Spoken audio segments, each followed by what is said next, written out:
రాజస్థాన్లోని ఆల్వార్లో పట్టపగలే యువకుల మధ్య గ్యాంగ్ వార్ బీభత్సం సృష్టించింది. బన్సూర్లోని హర్సోరా రోడ్డు వద్ద కొంతమంది యువకులు ఒకరిపై ఒకరు రాడ్లు, తుపాకులతో దాడులు చేసుకున్నారు.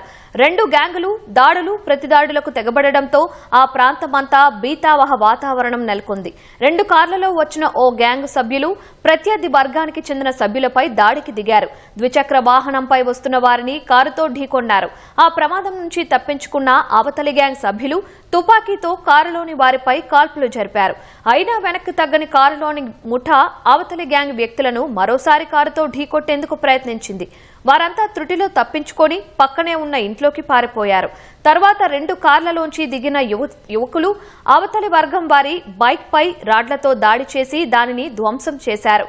స్థానికుల సమాచారం ఇవ్వడంతో ఘటనా స్థలానికి చేరుకున్న పోలీసులు కేసు నమోదు చేసి దర్యాప్తు చేపట్టారు. సీసీటీవీ దృశ్యాలను పరిశీలించిన పోలీసులు బృందాలుగా విడిపోయి నిందితుల కోసం గాలిస్తున్నారు.